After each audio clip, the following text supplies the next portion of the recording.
देखिए बच्चों, आज हम बहुपदों का गुणनखंड सीखेंगे।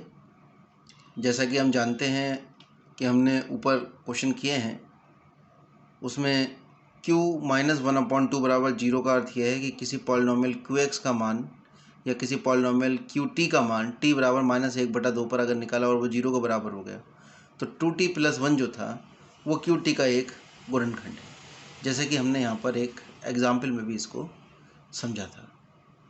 और ये जो हमारे पास एक रिज़ल्ट निकल कर आया था वो निकल कर आया था शेषफल प्रमेय से। और शेषफल प्रमेय क्या कहती है कि मान लीजिए px एक या एक से अधिक या एक के बराबर घात वाला एक बहुपद है और मान लीजिए ये कोई वास्तविक संख्या है, तो px को रैखिक बहुपद x - a से भाग किया जाए तो शेषफल pa होता है। ये आपके पास इतनी शेषफल प्रमेय यहाँ तक। इसको अगर हम साधारण भाषा में समझें तो PA बराबर R, यानी किसी बहुपद का x बराबर a पर जो मान है वो x - a से उस बहुपद को भाग करने पर उसके शेषफल के बराबर होता है। फॉर एग्जांपल इसने समझाने की कोशिश की है थोड़ा सा कि मान लेते हैं कि एक px एक या एक से अधिक घात वाला कोई बहुपद है, यानी उसकी घात या तो रैखिक है या एक से अधिक है। और मान लीजिए जब px को x - a से भाग किया जाता है, किसको भाग कर रहे हैं हम? px को। किससे? x - a से। ऐसा समझिए कि आपके पास px था और px को हमने भाग किया है किससे? x - a से। तो जब हम px को x - a से भाग करते हैं तो हमारे पास कुछ ना कुछ इसका शेषफल आएगा भाग करने के बाद, और एक भागफल भी आएगा। तो इसने कहा जो भागफल है वो आपके पास qx है जब आपने भाग किया, और शेषफल आपके पास जो आया है वो rx आया है। तो हम जानते हैं कि यदि हम किसी एक संख्या से किसी दूसरी संख्या को भाग करते हैं और भागफल और शेषफल आता है तो भाज्य बराबर भाजक गुणा भागफल प्लस शेषफल। तो px बराबर x - a, क्योंकि ये भाजक था और qx भागफल था और rx शेषफल था और px भाज्य था, तो भाज्य बराबर भाजक गुणा भागफल प्लस शेषफल हमने लिख दिया। अब क्योंकि x - a की घात 1 है, क्योंकि x पर आप घात 1 देख रहे हैं, और rx जो है यानी जो शेषफल आया है उसकी घात x - a से कम है, क्योंकि हमेशा शेषफल की घात जो है वो भाजक से कम होगी, और भाजक यहाँ पर x - a है तो x - a से rx की घात जो है वो हमेशा कम होनी चाहिए। तो यही बात इसने यहाँ लिखी है। इसका मतलब rx जो है, जो शेषफल है, उसकी घात 0 है। तो अगर शेषफल की घात 0 है तो हम इसे rx न कह के r कह देते हैं। भाई x तो है ही नहीं ना इसमें, तो हमारे पास px का मान निकल आया। जब यहाँ rx की जगह r लिखेंगे यानी शेषफल लिखेंगे, px बराबर x - a गुणा qx प्लस r। अब यहाँ पर हम x की जगह a रख देते हैं। तो x बराबर a अगर इस समीकरण में रखें तो pa x की जगह a रखा है, a - a 0, qa plus r, और a में से a गया 0, यानी pa बराबर r। r क्या था? r हमारे पास था शेषफल। और कब था शेषफल? ये शेषफल तब था जब हम एक पॉलिनोमियल px को भाग कर रहे थे किससे? x - a से। तो जब हम इसे x - a से भाग कर रहे थे, x - a, तो हमारे पास जो शेषफल आ रहा था वो शेषफल निकल के आ रहा था p, और p के आगे हम लिखेंगे a, यानी बहुपद का x बराबर a पर मान। यही हमारे पास जो सिद्ध होकर आया है, जो रिज़ल्ट आया है, इसको अगर आप समझने का प्रयास करें तो इसी रिज़ल्ट को हम शेषफल प्रमेय कहते हैं। एक उदाहरण के तौर पर इसने समझाया भी है कि ये आपके पास एक प्रश्न है, इसमें इसको x - a से भाग करने पर शेषफल प्राप्त करना है। तो जो भाजक है तो आप भाजक का शून्य ज्ञात कर लीजिए। भाजक का शून्य कैसे ज्ञात होगा? भाजक को खुद ही शून्य के बराबर रख लेंगे, यानी x - a को शून्य के बराबर रखेंगे तो x का मान a आ गया। तो आप x बराबर a पर इस बहुपद का मान ज्ञात कर दीजिए। कैसे ज्ञात होगा? इस बहुपद को px मान के x की जगह a रख दीजिए, वो जो भी आएगा वो इसका शेषफल ही निकल कर आएगा। डायरेक्ट देखिए p1 बराबर 2 जो इसका शेषफल है। इसी को थोड़ा सा आगे और बढ़ाते हुए शेषफल प्रमेय को हमारे पास आ जाता है बहुपदों के गुणनखंड। तो अगर पी क्यू -1/2 बराबर 0 है, इसका अर्थ हुआ टी बराबर -1/2 इसका एक शून्यक है। और टी बराबर -1/2 को अगर हम एडजस्ट करके लिखेंगे, 2 से गुणा करके एक को उधर ले जाकर, तो 2t+1 आएगा, 2t+1 जो QT का एक गुणनखंड होगा। अब यहाँ से हम गुणनखंड प्रमेय में बात करेंगे। मान लेते हैं px एक बहुपद है जिसकी घात 1 से अधिक है और a कोई वास्तविक संख्या है। तो x माइनस ए px का गुणनखंड कब होगा कि जब हम x माइनस ए से px को भाग करें और शेषफल 0 आ जाए। और x माइनस ए से px को भाग करने पर शेषफल कितना आता था? शेषफल में तो ये कहती थी कि आप जो भाजक है उसका शून्यक निकालो। x माइनस ए का शून्यक कौन होगा? x बराबर a, क्योंकि वही इसको 0 बना रहा है। तो इस बहुपद का x की जगह a रखने पर जो मान आएगा यानी pa आएगा, वही शेषफल होगा। अब क्योंकि x माइनस ए इसका गुणनखंड है तो ये शेषफल 0 होना चाहिए, यानी pa बराबर 0। यानी ये आपको बात याद रखनी है कि अगर x माइनस ए px का गुणनखंड होता है तो pa 0 होगा, यानी x माइनस ए px का गुणनखंड है तो बहुपद का x बराबर a पर मान यानी pa 0 होगा। इसका उल्टा भी ठीक होगा, क्योंकि अगर pa 0 है, pa क्या है? pa है बहुपद का x बराबर a पर मान। अगर ये 0 है तो इसका मतलब ये हुआ कि x माइनस ए px का गुणनखंड होगा। कैसे समझेंगे इसको?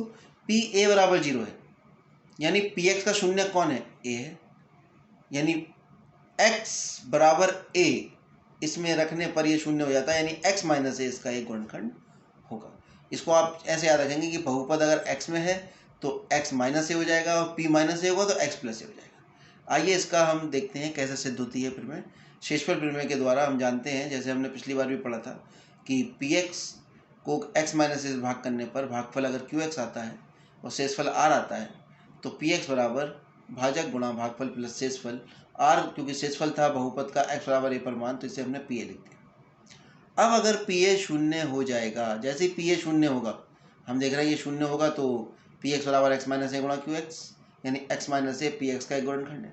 और अगर x माइनस ए px का एक गुणनखंड है तो इसी बहुपद के लिए px बराबर x माइनस ए गुणा समथिंग होगा, क्योंकि ये गुणनखंड है। तो इसका मतलब pa कितना होना चाहिए? इसमें कुछ जुड़ना घटना चाहिए ही नहीं, ये तो इसी स्थिति में आना चाहिए। अगर x माइनस ए इसका गुणनखंड है तो इसका अर्थ ये हुआ कि pa कितना हो जाएगा? pa क्या है?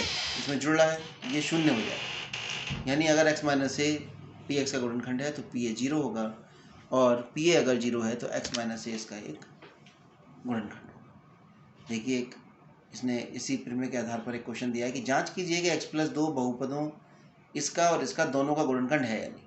इसकी जांच करनी है x+2 की, कि x+2 हमारे पास जो दो बहुपद दिए हैं, इन दो बहुपदों का गुणनखंड है या नहीं। एक बहुपद ये है हमारे पास और एक बहुपद ये है। आइए दोनों की हम जांच करते हैं।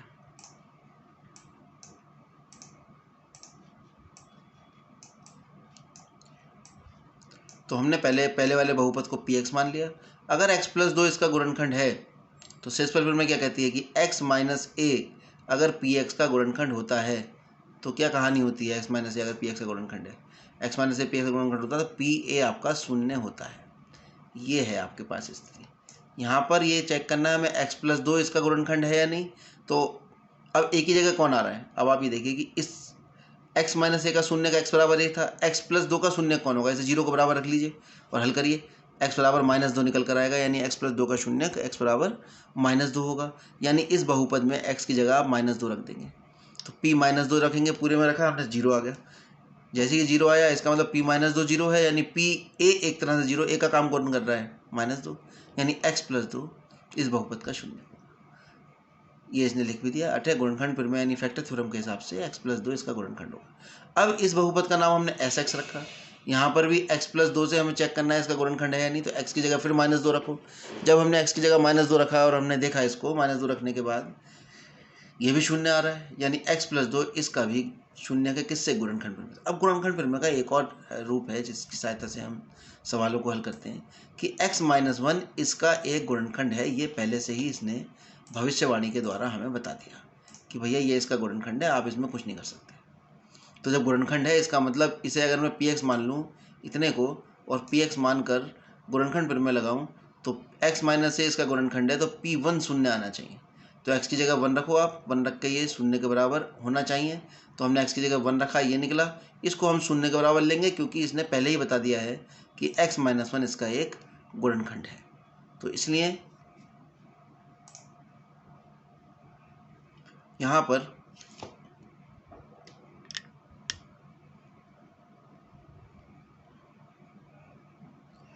हम इसको 0 के बराबर रखेंगे और k का मान यहाँ से -3 निकल आएगा।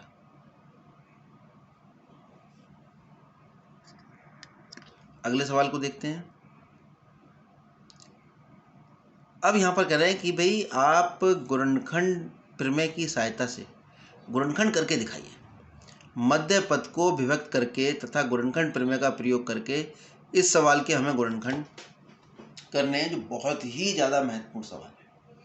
ये सवाल आपने समझ लिया तो समझ लीजिए कि आपको आधी से ज़्यादा एक्सरसाइज ये समझ में आ जाएगी। तो ये कह रहा है मध्य पद को विभाजित करो। मध्य पद को कैसे विभाजित करते हैं भाई? इसका अचर पद लेंगे और इसका x² का गुणांक लेंगे। आप जानते हैं, पढ़ के आए हैं 8वीं क्लास, नहीं तो याद कर लीजिए। अचर पद और x² का गुणांक 6 पंजे 30। 30 के ऐसे टुकड़े, अचर पद का निशान क्या है? प्लस। 30 के ऐसे टुकड़े जो जुड़ के 17 आ जाए, तो 6 पंजे 30। 30 के ऐसे जुड़ के 17 आ जाए, 15 दूनी 30 होते हैं। तो हमने इसे हल करने के लिए यहाँ पर मध्य पद जो 17 था, उस 17 की जगह हमने लिख दिया 15 + 2। इसे हमने अंदर गुणा करा x को और हमने ये गुणनखंड कर दिया। ये किया हमने मध्य पद को 2 भागों में विभाजित करके, जो हम जानते थे। अब हम इसी को करेंगे गुणनखंड प्रमेय की सहायता से। ये एक थोड़ा टिपिकल काम है। पहला पद क्या है इस सवाल को हल करने का? सबसे पहला पद है कि x² को आप गुणांक को 1 बनाइए। तो ये करने के लिए x² गुणांक 6 है, हम 6 कॉमन ले लेते हैं। सबसे पहला काम तो ये हुआ कि 6 हमने कॉमन ले लिया, और जैसे हमने 6 कॉमन लिया, बाकी बचा हुआ जो मटेरियल था उसको हमने px मान लिया। यानी सवाल हमारा 6 गुणा px हुआ। px के गुणनखंड कर देंगे, उसको 6 से गुणा कर देंगे हम, कोई दिक्कत नहीं है। तो अब इसमें हम देख रहे हैं अचर पद है 5/6। 5/6 के ऐसे टुकड़े जो जुड़ के 17/6 आ जाए। तो आप देखेंगे अचर पद के जो टुकड़े हैं वो ये पहले लिख लेंगे।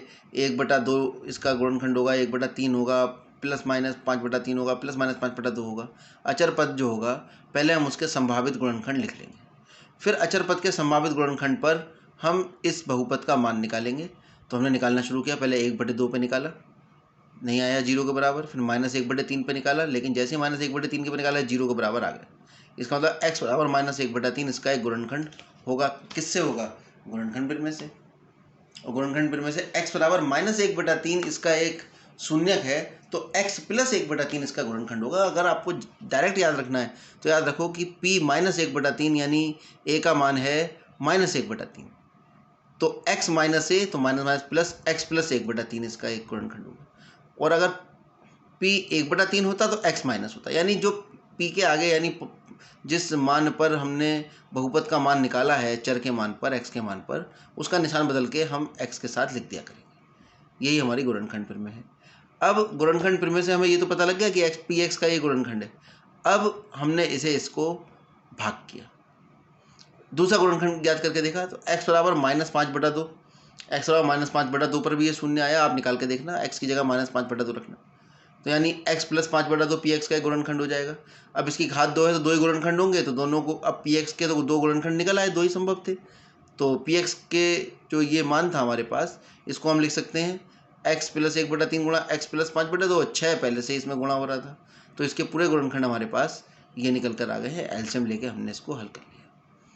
अगला सवाल देखते हैं। गुणनखंड प्रमेय की सहायता से इसके गुणनखंड करो। 6 इसमें अचर पद है। अचर पद के टुकड़े कितने होंगे? अचर पद के टुकड़े यानी गुणनखंड होंगे, एक 20 का गुणनखंड होगा, 2 भी होगा और 3 भी होगा। तो 1, 2, 3 जो है वो अचर पद के गुणनखंड होंगे। सबसे पहला काम अचर पद के गुणनखंड ही ढूंढना होता है। अब हम यहाँ पर अचर पद पर इसके मान निकालने की कोशिश करेंगे। पहले 1 रखा y की जगह, फिर 2 रखा। हमने जैसे ही 2 रखा ये 0 के बराबर आ गया, यानी y - 2, क्योंकि p a बराबर 0। तो अब a का काम 2 कर रहा है, तो x में होता तो x माइनस होता, और y में है तो y - 2 इस बहुपद का गुणनखंड होगा। कहाँ से होगा? गुणनखंड प्रमेय से होगा। अब P3 निकाल के देखा हमने, P3 भी 0 आ गया, यानी y-3 इसका गुणनखंड होगा। अब क्योंकि घात 2 है, इसका गुणांक 1 है, तो इसके 2 ही गुणनखंड हो सकते थे, तो हमने इसको लिख लिया ये बराबर y-3 गुणा y-2। इस तरह से आपने इसको हल कर लिया। ये 15वां सवाल बहुत ही ज़्यादा महत्वपूर्ण सवाल है, बहुत ही ज़्यादा महत्वपूर्ण। इसमें ये कह रहे हैं कि भाई इस बड़े से जो पद दे रखा है इसके आपको गुणनखंड करने। इसके गुणनखंड करने के लिए आपको पहले जो अचर पद है वो ढूंढना है। अचर पद के गुणनखंड लिख लेने हैं। 1, 2, 3 सभी इसके गुणनखंड होंगे, 4, 5, 6, 60 तक होंगे। 60 दूनी 120, 120 भी इसका गुणनखंड होगा। अब इन सभी मानों पर मान रख के हमें चेक करना है कि किस मान के लिए ये शून्य का आ जाएगा, शून्य जो इसका शून्य होगा। अब हमने पहले 1 रखा, 1 रखते ही ये शून्य के बराबर आ गया। अब भैया यहाँ तो इतने सारे मान हैं 60 तक, यानी 1, 2, 3, 4, 5 कहाँ तक रखते रहेंगे।